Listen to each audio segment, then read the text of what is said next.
যেহেতু জিলহজ মাস আমাদের সামনে একেবারে সন্নিকটে, এই সময় যে আরেকটা কাজ আমরা করব ইনশাআল্লাহ, যেটা হাদিসের মধ্যে একেবারে স্পষ্টভাবে বর্ণনা আসছে।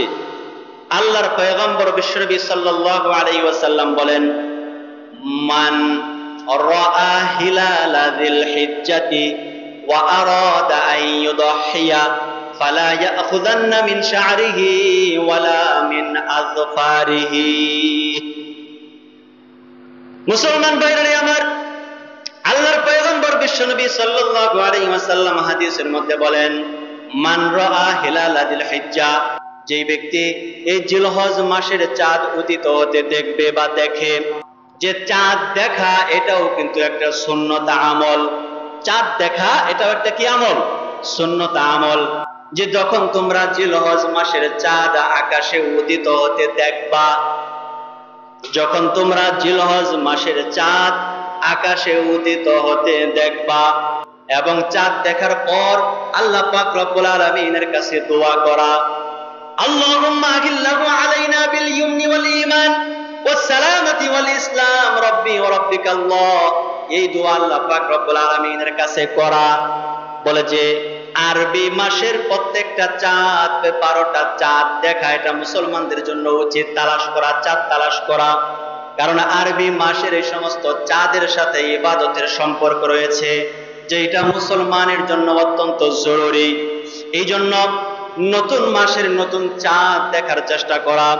আল্লাহর পয়গম্বর বলেন যে মান রাআ হিলালা যিল হিজ্জা, যে ব্যক্তি এই জিলহজ মাসের চাঁদ উদিত হতে দেখবে বা দেখে, ওয়া আরাদা আন ইউদহিয়া, এবং ওই ব্যক্তির উপর যদি কুরবানি করা ওয়াজিব হয়ে থাকে, তাহলে ওই ব্যক্তি যারা কুরবানি করবে, এই নিয়ত যারা করেছে, এই ইচ্ছা যারা করেছে যে আমি কুরবানি করব, আমার উপর কুরবানি ওয়াজিব, আল্লাহর নবী বলেন ফালা ইয়াখুযান্না মিন শা'রিহি ওয়ালা মিন আযফারিহি, বলে যে চাঁদ দেখা থেকে নিয়ে কুরবানি করার আগ পর্যন্ত সে যেন তার হাতের নখ এবং মাথার চুলগুলো না কাটে।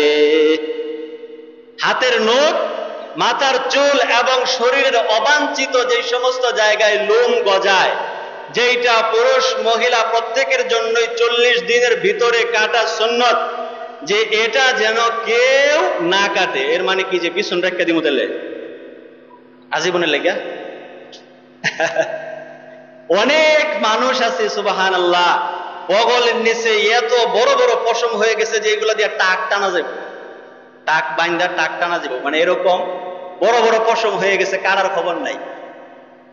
তো রাসূল বললেন যে যারা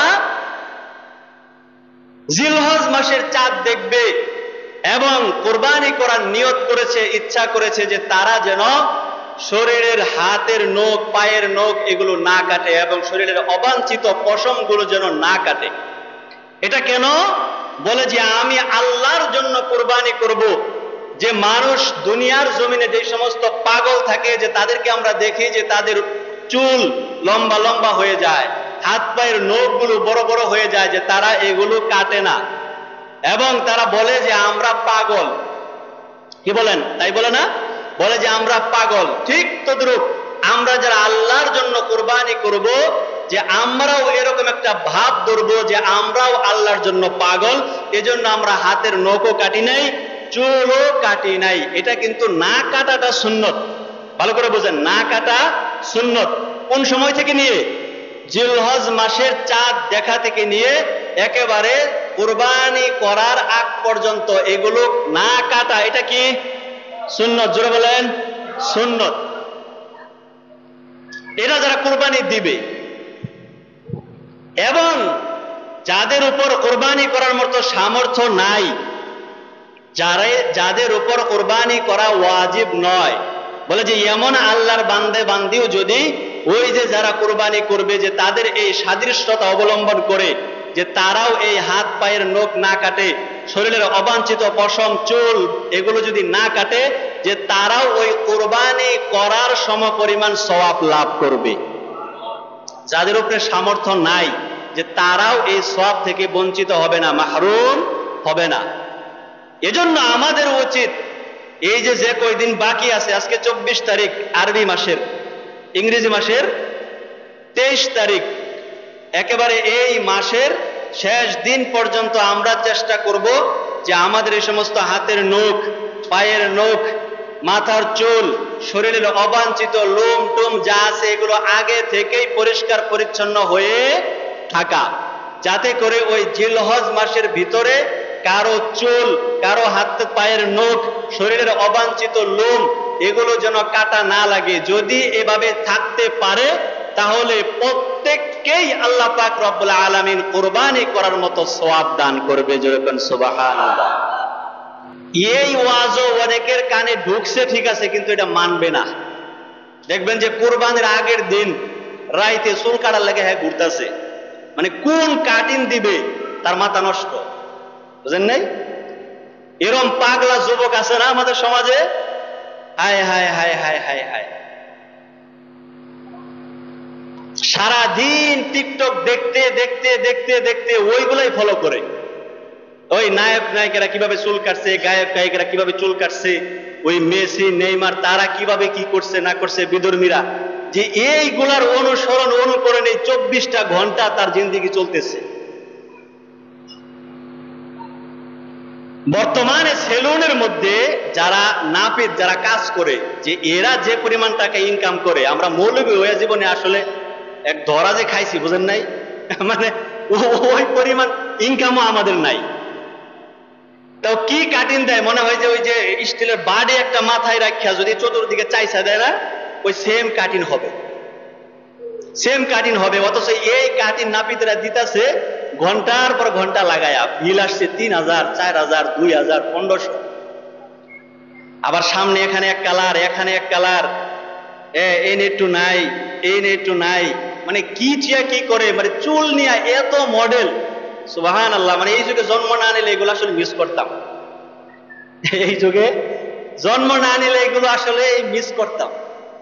তো আমাদের এই সমস্ত মন মানসিকতা থেকে ফিরে আসা উচিত, যেহেতু আমরা মুসলমান, আর মুসলমানের জিন্দেগি হবে প্রত্যেকটা জায়গায় রাসূল করিম সাল্লাল্লাহু আলাইহি ওয়াসাল্লামের সুন্নত মোতাবেক। প্রত্যেকটা জায়গায় রাসূলের আদর্শকে যখন আমরা সামনে রাখবো, যে তখন আমি আপনি পরিপূর্ণ মুসলমান বা পরিপূর্ণ ঈমানদার হিসাবে নিজেকে দাবি করতে পারবো। আর যখন আমার আপনার মধ্যে রাসূলের আদর্শ বাদ দিয়া যে অন্য অন্য এই সমস্ত মানুষের আদর্শ আমরা লালন পালন করব, যে তাদের দেখানো মডেল আমরা অনুসরণ করব, যে তখন আমি আপনি মুসলমান আছি কিনা যে এটা বলাও দুষ্কর ব্যাপার, এটা বলাও দুষ্কর ব্যাপার। আমার বুঝে আসে না। এটা তো শুধু বললাম যে আমাদের যুবক ভাই যারা আছে, যারা স্কুলে পড়ে বা কলেজে পড়ে বা যারা পড়ালেখা করে না, এরকম আমাদের অনেক মাদ্রাসার ছাত্র আছে। আপনি টুপি খুলে দেখবেন যে ওই চুলের কাটিং ওই রকম। আমার যে কি পরিমাণ একটা দুঃখ লাগে, যে মনটাই চায় যে এরে তখন নগদ চড়াইয়া, বুঝতে পারছেন, যে নগদ থাবড়াইয়া এই সেলুনে যে এই চুলটি সাইজ করতে পারতাম। অনেক মাদ্রাসার ছাত্র আছে যে এইরকম কাটিং দেয়, এবং অনেক মাদ্রাসা, কওমি মাদ্রাসা বিশেষ করে যারা লেখাপড়া করছে তারা জানে যে যখন মাদ্রাসার মধ্যে ভর্তি হতে যায়, এই চুলের কারণে ফর্মটা পর্যন্ত দেয় না হুজুররা, যে বলে যে তোমার এই চুলের মডেলে তুমি ছাড়তে পারো নাই, মাদ্রাসার জিন্দেগি তুমি কিভাবে পালন করবা। অনেক মাদ্রাসার ছাত্রের মধ্যেও এই গলত তরিকা ঢুকে গেছে। এটা অত্যন্ত আফসোসের বিষয়। অথচ চুল নিয়া এটা কোনো গর্বের বিষয়ই না, এটা কোনো গর্বের বিষয় না। একটু পরে চুলে তো লম্বা, একটু পরে মারতাস, তেমন করস করে কিছু তোর হুদাই, হ্যাঁ তুই সোজা হয়ে দাঁড়া, তোর একটু ভালো করে দেখি না, চলছে, বুঝেন নাই? এই চলছে এইগুলা। এই জন্য আমাকে আপনাকে রাসূল করিম সাল্লাল্লাহু আলাইহি ওয়াসাল্লামের নির্দেশিত পথ অনুসরণ করা। এই যে ঘোষণাটা বলল যে যাদের কোরবানি করার সামর্থ্য আছে তারা এগুলো করবে না, এবং যাদের সামর্থ্য নাই যে তারাও যদি ওই ব্যক্তিদের মতো যাদের উপর কোরবানি করা ওয়াজিব তাদের সাদৃশ্য অবলম্বন করতে পারে, যে প্রত্যেককেই আল্লাহ পাক রব্বুল আলামিন কোরবানি করার মতো সওয়াব দান করবে। যে এটা কি একটা সামানামা কথা বলেন, যে আমার আপনার সামর্থ্য নাই কোরবানি করার মতো, যে এরপরও আমি যদি এতটুকু আমল করতে পারি, এখানে তো কাটতে বলে নাই, পূর্বে থেকে পরিষ্কার হয়ে যাব, যে এই যে মাসের যে কয়দিন আছে এই 10টা দিন একেবারে এগুলো যদি না কেটে কোনোভাবে থাকতে পারি, তাহলে আল্লাহ তাআলা প্রত্যেকের আমলনামায় কুরবানি করার মতো সওয়াব দান করবে। তাহলে এটা কত বড় মারাত্মক একটা কথা, কত বড় ফজিলতের একটা কথা, যে এই কথাও এখন আমরা মানতে রাজি না।